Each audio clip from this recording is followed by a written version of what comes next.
What's up, cronies? Cat Burglar here. Happy Friday. We're going to get into it. Yesterday, my Jimmy Butler over 24 and a half did not hit. He, for some fucking reason, didn't want to fucking shoot the ball. Not sure what his issue was, but he did not go over the total. Um, so that was a loser.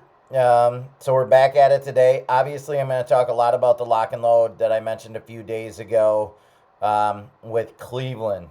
And just like what I told you, you can see here, opened at a pick, and we're starting to see a 5 at Bovada, and pretty much across the board, we're seeing 4, 4.5. Yesterday it was 3, 3.5. It's been moving up the whole time. Um, this tells me there's some information a little bit that some of these guys are going to play that are on the injury report. Again, you got to be careful here. Some of these guys sound like they're going to be, from what I'm reading, game time decisions. Um, but I'm going with it. Cleveland, if for some reason those guys don't play, I'd probably get out with either um, a bet right before the game on the other side. If for some reason they say, okay, these three guys are not going to play. But the line tells me they are.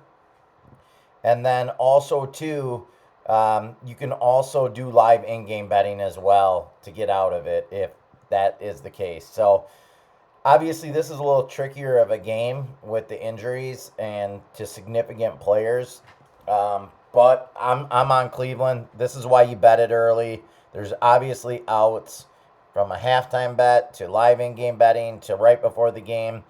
But if we wouldn't have bet this early with Cleveland money line, look at what you're getting now. Like I said, it was the other day. It's probably going to be 180. Yeah, I mean across the board, it opened at 115. Now you're seeing 190, 210 at Bovada. These are big numbers. I think when I did it with you guys a couple days ago, it was 135. So this is the importance of getting a better line and getting it early. If you don't do that, um, you're kind of chasing a little bit. So, anyways, just want to point that out. That will be my only play today. Will be Cleveland lock and load. I got it again money line at minus 135. I think I'm pretty sure. Obviously, this is going up, like I said, but just wanted to point that out. On the Oklahoma City Denver game, I don't really have a take on it.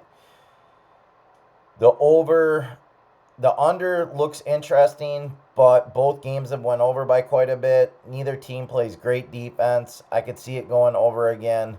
I don't just want to be one of these contrarian bettors, basically, that, it's went over twice, so I'm just betting the other side just for the sake of it. Right now, there's been a lot of scoring and very little defense, and in either game, even though Denver won game one, they still didn't play great defense. Oklahoma City still scored quite a bit, so I'm not sure they can stop Oklahoma City. So I don't have a take on this game at all. Let's just go with Cleveland tonight. Lock and load. Let's fucking hit this fucker. All right, let's go into tomorrow's game. Boston, New York. Okay. We got Boston opened at 4.5. We got 5.5 across the board. I think Boston is the play here, money line. I'm not sure I'd mess with the points, but I think Boston will come out and play much, much better. Or Boston first quarter, or Boston first half. One of those types of lines is probably what I'm going to be looking at. I'm not playing any of these right now, but that's probably what I'm going to be playing tomorrow. Minnesota Golden State. I will be taking Jimmy Butler over whatever his points are because, one, he was very passive last game, and they're going to get on him to be more aggressive, and he's going to be far more aggressive. And his point total might come down a point just because he hasn't hit the 24, 23 points very often in the playoffs. But I think he's going to go off next game. So I think he only had 13 shot attempts. I think he's going to be in the 20s, 23, 24, 25. He's going to be far more aggressive. He was going across the lane last night just looking to pass, not looking to shoot. He could have just pulled up in the middle of the lane probably 5 or 6 times last night and just was non-aggressive at all. And when your other superstar player is out like Curry, you would have thought last night he would have been aggressive, but he wasn't. So, anyways, those are the plays I'm looking at for tomorrow. Good luck, everybody. Let's get this lock and load tonight.